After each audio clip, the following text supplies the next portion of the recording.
Ma'am, ನಿನ್ನೆವರೆಗೂ ಚೆನ್ನಾಗೇ ಇದ್ರಿ, ಮತ್ತೆ ಯಾಕೆ ಮನ್ಸು ಬದಲಾಯಿಸ್ಕೊಂಡಿದ್ದೀರಾ? ಅರ್ಥ ಆಗ್ತಾ ಇಲ್ಲ. ನನ್ ಮನ್ಸು ಬದ್ಲಾಗ್ಲಿಲ್ಲ. ನಿನ್ ಪಕ್ಕದಲ್ಲಿ ಇರೋ ವ್ಯಕ್ತಿ, ಇರ್ಬೇಕಾಗಿರೋ ವ್ಯಕ್ತಿ ಬದ್ಲಾಗಿದ್ದಾರೆ ಕಂದ.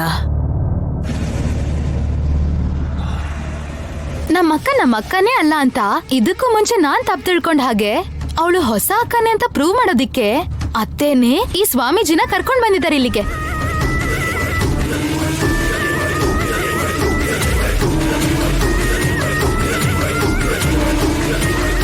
ಇನ್ನೆಷ್ಟು ಸಲ ಕನ್ಫ್ಯೂಸ್ ಆಗ್ತೀರಾ ಅಮ್ಮ?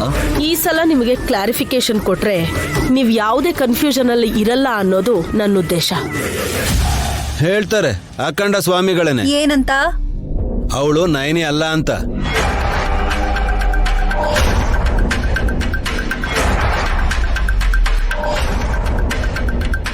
ನಾನ್ ನೈನಿ ಅಲ್ಲ, ತ್ರಿನೇತ್ರಿ ಅಂತ ಸುಮಾರು ಸಲ ನಾನೇ ನಿಮ್ಗೆ ಹೇಳಿದ್ದೀನಲ್ಲ, ನೀವೇ ಒಪ್ಕೋತಿರ್ಲಿಲ್ಲ.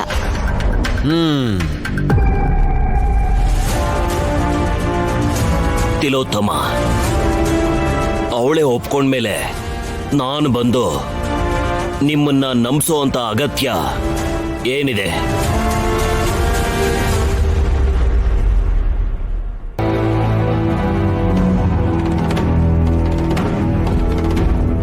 ಸ್ವಾಮಿ, ಇದಕ್ಕೆ ಮೊದಲು ಕೂಡ ನೀವು ಮನೆಗೆ ಬಂದು ತೊಂದರೆ ಪಟ್ಟಿದ್ದನ್ನೆಲ್ಲ ಮರ್ತು ಹೋಗ್ಬೇಡಿ. ನನಗೆ ಏನಾದ್ರೂ ಪರವಾಗಿಲ್ಲ, ಆದ್ರೆ ಏನ್ ನಡೆದಿದ್ಯೋ ಅದ್ರ ಬಗ್ಗೆ ನೀವು ತಿಳ್ಕೊಳ್ದೆ ಅವಳಿಗೆ ಇಲ್ಲಿ ನೀವು ಜಾಗ ಕೊಟ್ಟಿದ್ದೀರಾ.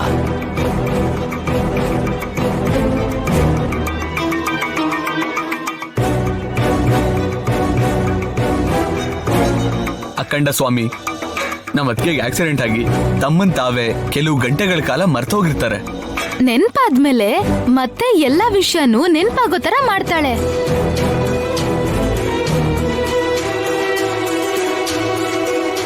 ನೈನಿಗೆಲ್ಲ ನೆನ್ಪಾದ್ರೆ ಆವಾಗ ಇವ್ರಿಗೆ ಬುದ್ಧಿ ಕಲಿಸ್ತಾಳೆ. ಸ್ವಲ್ಪ ತಾಳ್ಮೆಯಿಂದ ಇರಿ. ಆಗಿದ್ರೆ ನೆನಪಾಗಿದ್ದೆ ಅಖಂಡ ಸ್ವಾಮಿಗಳನ್ನ ಬರಕ್ ಹೇಳೋಣ ಮಾಮ್. ನಡೀರಿ ಸ್ವಾಮಿ. ಏ ಮೂರ್ಖ, ಅವಳು ನಯನಿ ಎಲ್ಲ ಅಂತ ನಾನು ಹೇಳ್ತಾ ಇದ್ರು ನೀವು ಆ ಸಮಯ ಬರೋವರೆಗೂ ಕಾದು ನೋಡ್ತೀವಿ ಅನ್ನೋದು ನಿಮ್ಮ ದಡ್ಡತನ.